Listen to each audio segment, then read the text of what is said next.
അസ്സലാമു അലൈക്കും വറഹ്മത്തുള്ളാഹി വബറകാതുഹു. പ്രിയമുള്ളവരെ, ഇന്നത്തെ ക്ലാസ്സിൽ പരിചയപ്പെടുത്തുന്ന മുത്തുനബി സല്ലല്ലാഹു അലൈഹി വസല്ലമ തങ്ങൾ അവിടുന്ന് പഠിപ്പിച്ച 2 ഹദീസ്. മഹത്തായ ആയത്തുൽ കുർസി അറിയാത്ത ഒരാളും ഉണ്ടാവുകയും ഒക്കെയും സുപരിചിതമായ ആയത്തുൽ കുർസി, ഇതിൻ്റെ 2 മഹത്വങ്ങൾ നിങ്ങൾ കേട്ടാൽ ഞെട്ടിപ്പോകും. വല്ലാത്ത അത്ഭുത ആയത്താണ് ആയത്തുൽ കുർസി. ദിവസവും ഈ ക്ലാസ് കേട്ട ഓരോരുത്തരും പതിവാക്കണം. അല്ലാഹു നമുക്ക് ഭാഗ്യം തരട്ടെ.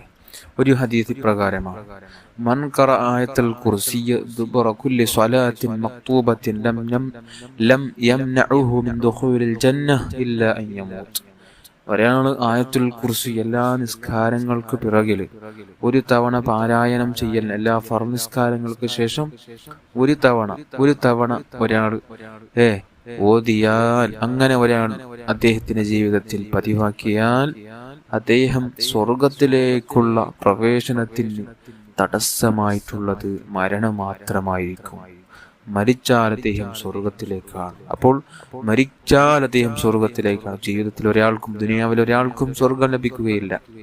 അപ്പോൾ അദ്ദേഹത്തിന് സ്വർഗമായിട്ടുള്ള ഒരു നടുവിലുള്ള ആ ഒരു മറ അത് മരണം മാത്രമാണ്. അദ്ദേഹം മരിച്ചാൽ സ്വർഗത്തിൽ കടന്നു എന്നാണ് മുത്തായ തങ്ങൾ അവിടെ നിന്ന് പ്രയോഗിച്ചിട്ടുള്ളത്.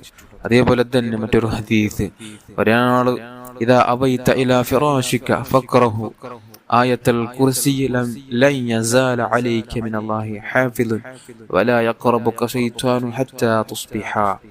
ഒരാള് തന്റെ വിരിപ്പിലേക്ക് ഉറങ്ങാൻ പോകുന്ന സമയത്ത്, തന്റെ വിരിപ്പിലേക്ക് പ്രവേശിക്കുമ്പോൾ, അതായത് ഉറങ്ങാൻ കിടക്കുമ്പോൾ ആയത്തുൽ കുർസി ഒരാൾ പാരായണം ചെയ്യുന്നു എങ്കിൽ അദ്ദേഹത്തിന് അള്ളാഹുവിന്റെ ഭാഗത്തു നിന്നുള്ള ഒരു സംരക്ഷണം എപ്പോഴും ഉണ്ടാകും.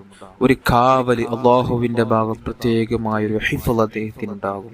അതേപോലെ തന്നെ അന്ന് പ്രഭാതമാകുന്നത് വരെ, അദ്ദേഹം എഴുന്നേൽക്കുന്നത് വരെ ശൈത്വാൻ അദ്ദേഹത്തെ അടുക്കുകയില്ല. ശൈത്വാൻ അദ്ദേഹത്തെ വസ്വാസാക്കാൻ വേണ്ടി, ഉറക്കിൽ പേടിപ്പിക്കാൻ വേണ്ടി, അതല്ലെങ്കിൽ മറ്റെന്തെങ്കിലും ദുരിതത്തിൽ അദ്ദേഹത്തെ ആ ഉറക്കിൽ ശൈത്വാനിനെ കൊണ്ട് അദ്ദേഹത്തെ പെടുത്താൻ ശൈത്വാനിന് സാധിക്കില്ല. അള്ളാഹുവിന്റെ പ്രത്യേകമായ ഹിഫ്ളിലാണ് അദ്ദേഹം ഉറങ്ങിക്കൊണ്ടിരിക്കുന്നത്. അതുകൊണ്ട് എല്ലാവരും ഈ രണ്ടൊരു ഘട്ടത്തിൽ ദിവസവും ആയത്തുൽ കുർസി ഓതാൻ ഞാനും നിങ്ങളും ശ്രമിക്കണം. അള്ളാഹു നമുക്ക് ഭാഗ്യം തരട്ടെ.